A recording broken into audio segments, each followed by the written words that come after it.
Hey, Chrissy here. I am a landscape architect and the owner of Kismet Design. I am a very process-driven designer, and I love sharing what I do and how I do it with anyone who's interested. Reaching your true potential and achieving your own personal goals will not happen by chance. You have to set your intentions, make a plan, and do the work. Thank you for joining me to nerd out on design. Don't forget to subscribe and to share too. Let's create something great together. This week's topic is confidence. We discussed brand previously, and confidence is a really important part of your brand and is a key ingredient to success and to happiness. Confidence is an evolution to us all. We all start as kids brimming with confidence, excited and fearless to explore the world. Through our lives and experiences, we learn fear and we learn judgment and expectations. And all of that can build up or break down our confidence. Everyone's journey is different, but our experiences and relationships shape the way we view the world and our place in it. But what is confidence? The definition I think that fits the best is that confidence is a state of feeling certain, or a feeling of self-assurance arising from one's appreciation of one's own abilities or qualities. The part of that definition that I love the most is the appreciation of one's own abilities. You must appreciate what you are capable of to be confident in it. If you are internally insecure, but try to act confident to the outer world, it is often perceived as egotistical. Sometimes this is labeled with the word confident, but I think we all know that there's a difference. It's like the difference of someone trying to impress and gain admiration and approval versus someone being themselves, knowing that they will be okay regardless of admiration or approval of others. Some people just move through the world differently. There is a very attractive and charismatic energy to someone with true confidence. And I think that's what we all want and strive for. Confidence level as a person and as a professional don't always reflect each other either. It will even vary based on the task. My confidence level talking about designing a bluestone patio will be very different from when I'm talking about designing a rooftop garden. I've only designed one rooftop garden, and there are so many factors I don't know well enough to be confident with the idea. Very early on, when I was just learning drafting, I was not a very confident person and was very shy and often unsure. But my passion for design, drafting, and creativity opened a door for me. Sitting at a drafting desk is the place that has always felt most like home. Once I found drafting, my passion and confidence flourished. I know that many of you know exactly what I mean. We often have very counterproductive thoughts that we should be good at everything, and if we aren't, it's a failure. Or those fraudy feelings where you second guess yourself and wonder if you're good enough. That is so far from the truth. We cannot all be good at everything, and each of us has our own unique skills, passions, and ambitions. I believe confidence is a product of leaning into your strengths rather than focusing on how to improve your weaknesses. For designers, confidence is key in their ability not only to be successful, but to be profitable and efficient. The art of knowing what you know and knowing what you don't know is important. Decisiveness equals efficiency, which will allow you to be more profitable. The more profitable you are, the more joy you will find in the work that you do. Nothing is worse than money stress. Confidence is built over time through experience. The first time you designed a water feature, for example, you may have had more questions than ideas, but something within you pushed you to say, yes, I can do this, and yes, I can figure out what I don't yet know. Each time you do that, you grow, and it builds your skills and the inner knowing that you not only can do that thing, but you can step out of your comfort zone and learn new things and figure things out. Each time you figure something out that you didn't know before, you grow from it and it builds your confidence. I still remember one of my first designs I did on my own as an intern included a water feature and a putting green. The company I worked for specialized in water features, so I had a pretty good idea and understanding of what it required to design the water feature. But the putting green, I don't even like golf. With some added research and some in depth discussion with my mentor, who was the lead on the project, I came up with a design that the client loved, and it turned out great. The benefit I had in that moment in time that many solopreneurs just starting out don't is that I had the safety net of my mentor to ensure that I didn't present something to the client that either wouldn't work or wouldn't meet the expectation of an activity that I did not understand. As a solopreneur, there is no safety net to filter bad ideas or bad design before it gets to a client. It's all on you. That can open the door to fear. There are two sides to this, though. The first is a healthy knowing of what projects are within your purview and which ones you should not take because they will be over your head. No one wants to open themselves up to liability on a project out of ignorance. The second side is to being self aware of when you are feeling uneasy because you are pushing yourself. Is it a push in a healthy way, which will lead to the building and expansion of your knowledge and skills? Only you can answer that question. Know yourself and know your skills, and don't be afraid to admit when you don't have the answer. Being confident in both your knowledge and lack of knowledge allows you to navigate situations without worry or stress. Also, don't be afraid to be wrong. I know it can be scary, but it is often the best way to learn and grow. The next time you encounter a similar situation, you will be that much wiser. And I have found personally some of the most challenging, most painful situations are the ones that I've grown the most out of. I've found that through discussion with fellow designers that most often it is the younger, newer designers that get in over their heads without knowing and take on projects they don't have the expertise to, while underestimating their resources and abilities to figure something out. That is not always the case, though. The lack of safety net can be quite scary, but most of us have a great community of fellow designers that we can solicit advice and help from. All we have to do is reach out and ask. I will admit, though, it is much easier to sit within your comfort zone and only take on projects that sit well within your realm of experience. Over time, that can become boring, and you may lose the joy and excitement in your work that you once had without even realizing it. The dichotomy here is you can swing the pendulum the other way too and push too hard or have too many projects that are growth projects, leading to anxiety and stress. It comes down to balance and self awareness. Spring might not be the best time to take on multiple growth projects, but in the winter, if you're a little bit slower, you may have more time to delve into research without feeling taxed. With each project and each client, we build an internal catalog of experience and ideas. Even the most seasoned veteran designers still learn something on every project. When discussing a project with a client, they will be comforted to know that their project is similar to one you have worked with in the past. An example of this is a pool design project that I did a few years ago. It's actually in construction right now. My business was still fairly new at the time, and the client knew I had only been in business for myself for a short time. Through our discussion, though, I was able to tell them of past projects that I had worked on and previous pool designs that I had been a part of. I also was able to tell them some of the key design factors that would be necessary for their project.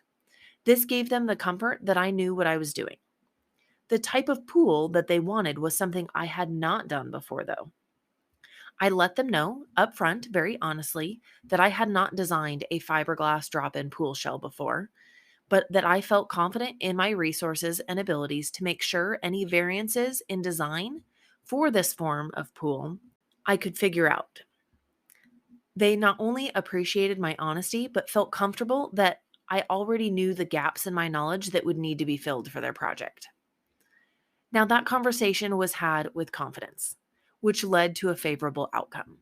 If I had approached that conversation unsure of myself and wishy washy in my ability to figure out what I didn't know or identifying what I didn't know to the client would have undoubtedly picked up on it and likely would not have hired me. Oftentimes, those things they might not realize, but if you're trying to hide something that you're unsure of, your energy will give it away every time. Clients pick up on it and they will act accordingly. Confidence will help you earn clients and build your project list. Confidence will also help you to lead your process through both design and installation. The more confidence a client has in you, which is very much based on the confidence that you exude, they will have more trust in you to act on their behalf and lead them through the best design decisions. Confidence when presenting to your clients and working with contractors will build your rapport and the trust others have in your abilities. If the design is well thought out, it will be much easier to be confident in presenting the design and answering questions. If you know why you made the choices you did and you created an intentional design, your clients will see, hear, and understand that. They will also trust in your recommendations more and allow you to make decisions on their behalf. This trust provides both freedom and efficiency. Sometimes a client will suggest a change or an addition to a plan that you know will not be a great choice. This can be challenging to resist the urge to retreat and say that the client is always right. I have found that these instances where this arises, I can offer to change it as they wish, but also provide them with an explanation of why I believe the original idea will work better and perform better in the long run. I found that this is the best way to navigate what could otherwise degrade your design. Sometimes it is a matter of reminding yourself or your client why they hired a professional in the first place. If they could design it better than you, they wouldn't need you. The number of projects you have seen and experienced in the subject matter vastly outweighs there, typically. We have all been in that awkward situation where a client railroads your process and tries to lead us through the design rather than the other way around. Although I think there are likely clients out there that will just be this way regardless, in most instances, I think it can be avoided. Contractors can do this to us too. This can happen for many reasons. It can be a relationship dynamic formed from assumptions around age, experience, or gender, but it can also spur from lack of confidence or trust or an overactive ego. I have found that most often it seems to be the ego thing, even though you may be self conscious and think it's gender or age or something much more personal. Type A people, whether that is the contractor or your client, have a hard time shutting down their control mode or that leader mentality. Sometimes their ego is so large that they need to think the idea is theirs in the first place in order to like it. Maybe these clients fall outside of your ideal client profile and you actively work to sift them out of your work. But with awareness, you can use this in your favor. If someone is not following your lead through the design process, and it is not an ego-driven autopilot situation, it may be simply that you have not clearly communicated what the process is that they should be following. We know our process so well that sometimes we forget that it is not second nature to others. We explain it once and move on expecting them to follow blindly. At each milestone during both design and construction, I remind my clients of what the next steps in the process are. That way, we are both on the same page, but just the simple act of doing this will establish that you are the one leading them through the process. If it is clear that you know the way, they will be more inclined to follow you. Clearly define and communicate your value. What unique skill set you bring to the table, what problems you solve, what outcomes do you achieve. Don't let fear define your value. Focus on serving and adding value to each step of the process. Lean into what you love about what you do. Focus on being of service and what problem you are solving for the client, and it won't feel like an egotistical rant when you have to have this discussion of what your value is to the process. Remember the feedback you have received from past clients and use that as your proof. Each project you move through is likely a case study.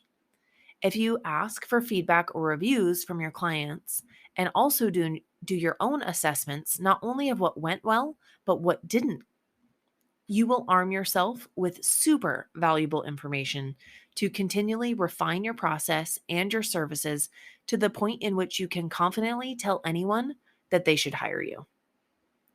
Back to establishing yourself as the leader of the process. This can be really tricky sometimes. I especially see it among women in the industry, the construction industry as a whole, really. And most often, it comes down to the installation phase of the project. Women, generally speaking, tend to be more submissive, and we back down when we should step forward sometimes. As a designer, sometimes we may feel overshadowed by the contractor. First, it is important to have a good relationship with your contractor and to have a mutual understanding of the roles each of you play in relating to the client. For me, I am the primary contact between the contractor and the client. This works in benefit to both of them, really to all of us. I can field questions from the client, allowing the contractor to keep focused on the work. And I can also answer questions from the contractor that the client might not know how to answer. Often, things will come up that may require changes, and I am able to bring a valuable view by not only knowing the intent of the original design, the conversations that led to those design decisions, but also the on site domino effect that the proposed changes may make. I position myself as the leader of the design process by stating the process and leading a client through. At each stage, especially concept stage, I maintain the leadership of the process by explaining my ideas and providing examples and references which showcase my experience. When it comes to the construction process, I position myself as the primary communicator through the installation. That way, I can not only ensure that my client gets the same level of customer service throughout the experience that they have had through the design, but it frees up the contractor to focus on the work without having to field questions and clarifications and emails. Most of the time, the questions that clients have during construction are either in relation to items that I have already addressed with the contractor or in needing clarification or reassurance of the process and what to expect. Although my contractor holds a contract directly with the client, I am typically the one presenting it. Each of the on-site meetings, I have a templated sheet outlining the items to address at that meeting that I flow through. For example, at the pre-construction meeting, I have a checklist that I print on duplicate paper, actually it's triplicate, outlining the scope of work. I review all of it with the client while the contractor joins us. I even have a section that denotes where the honey bucket will be placed to ensure that it won't be put next to the front door. I make sure that any questions are addressed and be sure to include the contractor into the conversation by asking them pointed questions. They already know these questions are coming because we do it each time and discuss prior to the meeting as well. I also let the clients know that if they have questions, to call or email me, and that if any of their neighbors have concerns, they can contact me as well. Upon completion of the project, I have a similar checklist that I walk through, reviewing the function of their irrigation and lighting systems, as well as what to expect over the upcoming seasons. My paperwork and contracts provided for this service also note that I work as their advocate so that they know it is my job to ensure that the process goes smoothly for them. The important thing to remember is positioning yourself as the lead on the process is to have clarity in each of your roles. My role as the designer is to focus on the design aesthetics, the client communication, and the vision to the contractor. I have the advantage of not being overwhelmed by the process to be able to see some of the little details that a client might miss until later. ensuring that the changes that need to be made can happen efficiently and quickly, rather than not noticing it until it's too late to change. That way, the contractor can focus on what they do best without being bogged down by questions, communication, or delays in waiting for answers on questions that I can easily field. I have built a great relationship of trust with my clients through the design process, and I continue to build that through the installation process. My relationships with my contractors also speak to my knowledge and skill to the client, ensuring them that they are in good hands. They both know that if it gets my sign off and approval, it's good. I am pretty picky. To be the leader of the process, you have to have the confidence to do so, especially with contractors. Contractors tend to be a dominant type A personalities. Again, generally speaking. And if you are not that type A person, it can feel more comfortable to step aside and let the contractor take the lead. If that is what works best for you, go for it. If you find yourself doing this unwillingly, you might need to put on your big girl pants and get out of your comfort zone and do it early in the process to keep the reins.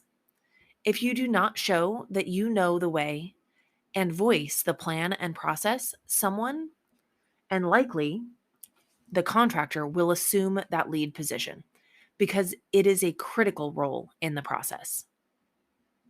If you find that you want to be in the lead and the contractor keeps taking that position, it is likely not that they are taking it from you, but that it is a role that you are not filling quickly enough in the process or not expressing your desire or ability to maintain that role.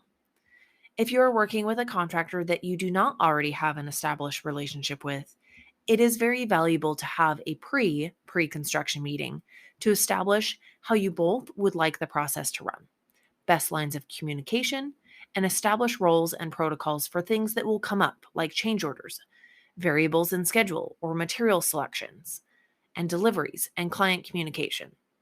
The better you communicate upfront and ensure that your vision is clear to everyone, the more smoothly the process will go. Another podcast I listen to is Gary Vaynerchuk, and one thing I have heard him say multiple times that I think is fitting to this conversation is that when presenting or communicating your vision, it is important not to convince, but to have conviction. I think that really leads back to clearly communicating the process and roles within that process. And that goes for design decisions as well. Not convincing the client that it's a good idea, but having conviction that you know that you are presenting to them ideas that fit their needs, their goals, and their vision for their space. Remember, if it is clear that you know the way, they will be more inclined to follow you.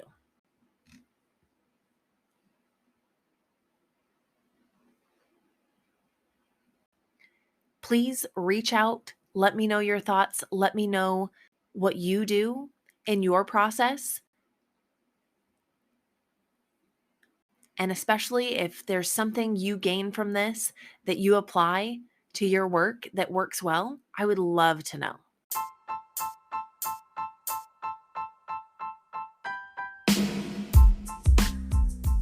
To wrap up, I want to thank you for your time. I hope the ideas discussed today have left you feeling excited and energized. As I build both my business and my life, I value the support and feedback you provide. I would love for you to reach out to me to let me know what you think, give me ideas, or just to connect. Please don't forget to subscribe and also share with a friend. Until next time, go create something wonderful.